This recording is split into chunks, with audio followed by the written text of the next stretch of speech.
Chief Delivery Officer at Global Digital Business DB Results. Matt Nidd is a program delivery specialist with experience across multiple sectors, specialising in financial services, energy and utilities.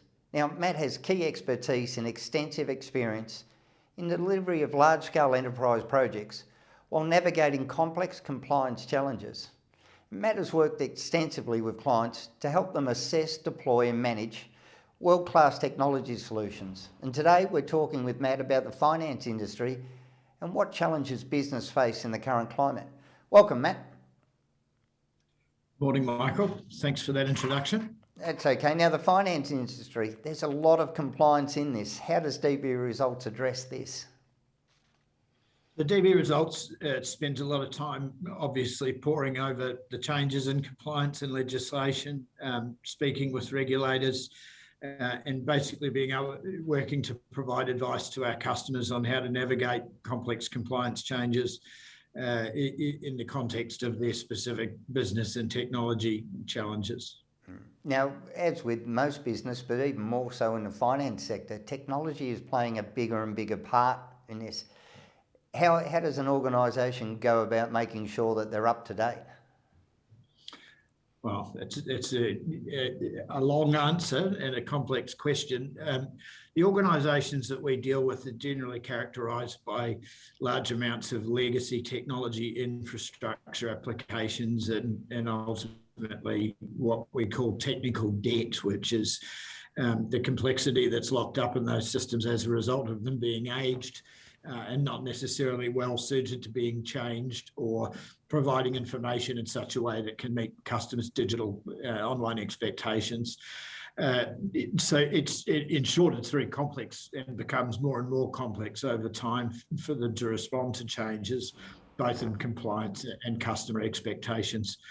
We work with customers to look at those technology architectures, work out ways to make them secure, manage the total cost of ownership, whilst also maintaining almost a two-speed strategy where we build and we assist them in building and designing digital solutions which continue to run at a speed that and in such a way that abstracts the complexity away from the customer and the age of those underlying systems away from the customer and leaves the customer with a more contemporary view of their data and the functions that those companies provide to them, whilst obviously being able to make changes to that experience that let them remain compliant and contemporary in the market. So, organisation with old systems and platforms, is the advice to scrap them, throw them all out and start from scratch, or integrate them into new systems? Look, there's been a big shift. I think the business case to consolidate into a fresh set of enterprise systems or an ecosystem is one that's become more and more challenging, particularly in the FSI industry, where there's been large amounts of merger and acquisition activity over the last decade.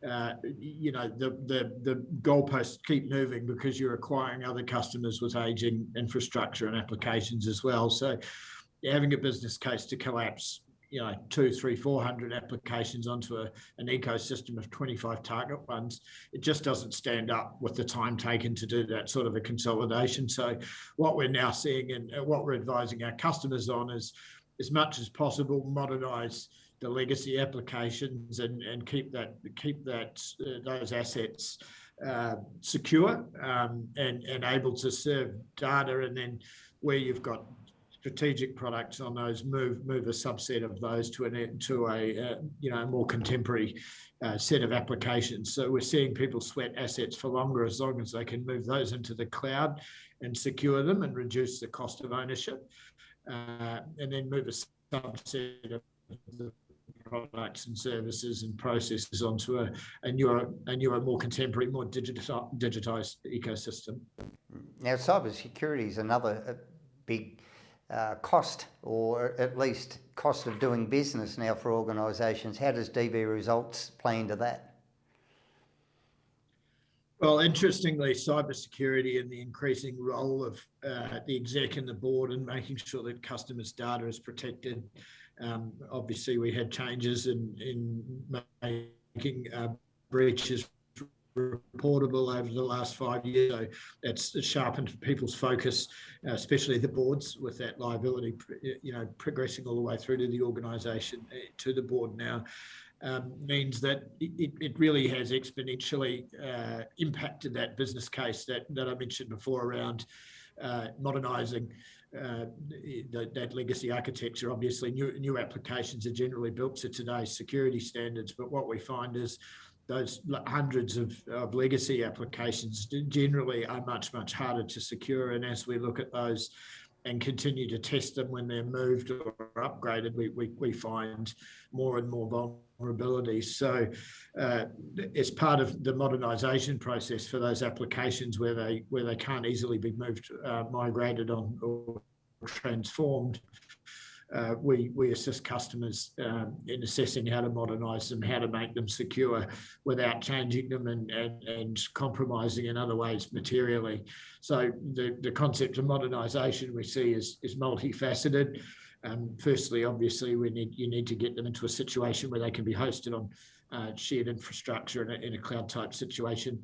They need to have any end of life or end of support issues addressed, so they're supportable, and they need to be made secure as part of that process. So we assist and advise customers on how to address those 3 points, which effectively makes the application both, it gives it a longer lifespan, and it means that it's secure in its new home if it is able to be moved, while we work on transforming those customers and those products and moving them over time onto contemporary secure applications and platforms. Now, Matt, with the rate at which technology changes, what's your expert advice when somebody like myself sees, well, this is going to change, it's a new thing coming up? Do we jump into the stream now, or do we wait for that next big thing that we've read about that's going to make the current one a little bit less productive? Look, having worked with some sort of compliance changes that were fairly leading edge across both the utilities and financial services sector, this is a challenge that we face regularly. Obviously, huge investments at the bleeding edge for compliance would be something that we would advise against unless people absolutely have to. However, where there are technologies which are going to drive significant benefits for customers and consumers, often that's the way our customers are pushed. What we know, though, is if you break those problems up, they're generally just an aggregation, or these new solutions up, they're generally an aggregation of existing technologies and problems, and there is expertise out there.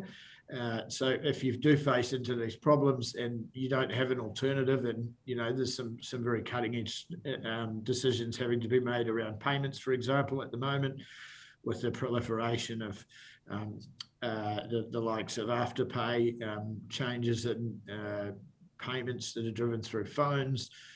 Customers are having to be made to move on to very progressive technologies probably before they're comfortable. The key is not to go out on a limb too far with anything that's very, very new to market. Engage some good enterprise architecture advice, have a good look at the market, make sure you still assess those investments based on the principles you would any other investment for your organisation. Most importantly, try and find some specialist skills in the underlying technologies, so you can make a decision that you are going to be able to work with, for the duration of a project that might take 2 or 3 years, but also as that asset matures over time.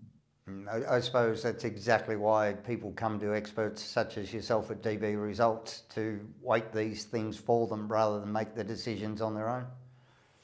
Yeah, look, it's generally not people's core business, and that's where we can help. All right, Matt Dibb from DB Results, thanks so much for your time. Yeah, thank you, Michael.